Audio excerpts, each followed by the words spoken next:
Why is it important for mentoring to happen? I believe our gifts grow when we have nurture, when there's those that come across our path who are safe and can help us step into the more. So the Bible talks about growing from glory to glory. We start at glory. So it's all good. Our eternity is secure. I'm rescued, I'm saved. But now stepping into representing him, that's a different thing. And I believe mentoring is so important. I've seen it in our teams over the last 11 years, particularly. I've seen all of them, not just more confident in a spirit cafe.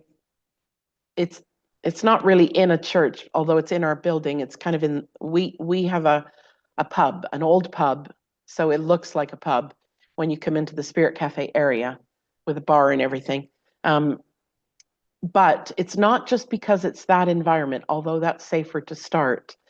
All of our team have stories now where they're reaching out to somebody at work or somebody on the street, and it's becoming commonplace.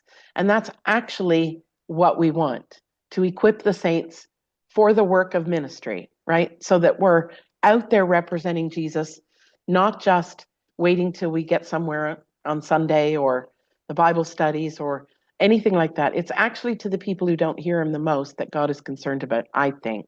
He doesn't love us less, but we're safe, we're the 99. But what about the one out there who's never heard from him?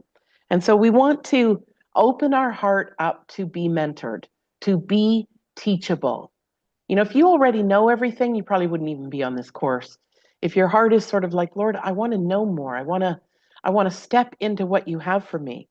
And so I have developed and really felt prompted of the Lord to develop this mentorship course that would be over a year. And I'm going to explain to you what that looks like, because it is my heart to, for those of you that want to walk with you for a whole year. It'll be 52 weeks of Zooms. We will gather together. We will have some teaching. We will have applications. We will have practice.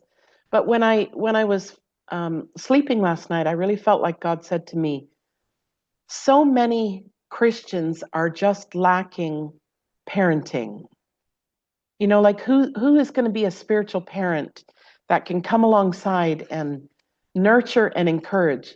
Hands up if you've ever been sort of harshly reprimanded or dealt with by leaders. Okay, I'm a leader. I know what it feels like on both sides of the podium.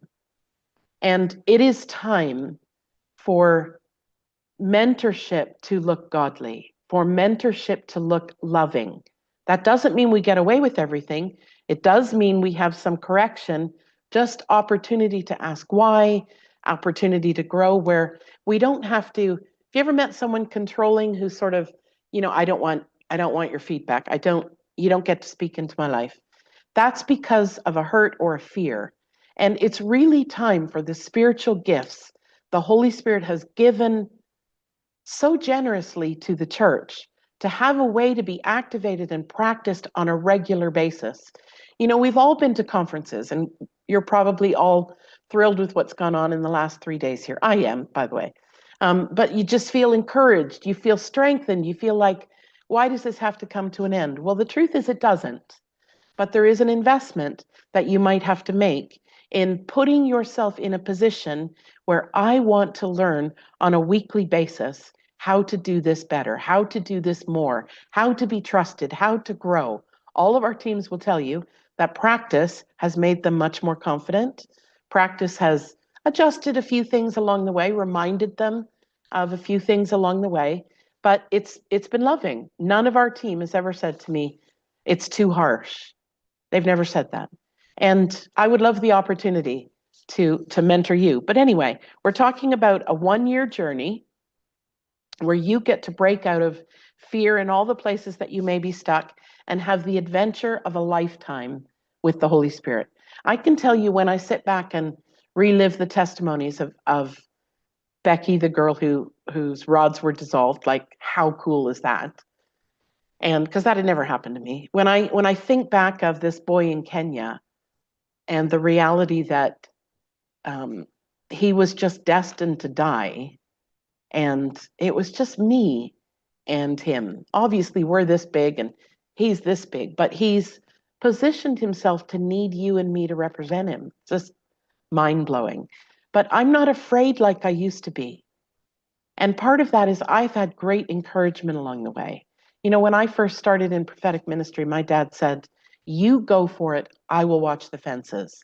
And it took the shackles off because we all have this fear of getting it wrong or hurting someone. Getting it wrong, we might be criticized or overly corrected, but also we don't want to hurt people and not hear God well. And it requires an investment of time. In this case, probably also some money. But what we're talking about is exclusive training and support and accountability so that you can grow. Was this God? Yes, this is why I think it's God. Here's an example in the Bible, that kind of thing. You'll come into deeper relationship with God, I promise. 52 weeks, not just a 6-week course or 12-week course, but a whole year-long course. We're going to have some guest speakers. My dad was just on a couple of weeks ago, and he will be on a couple more times. I try to be real, I try to be honest and authentic, and I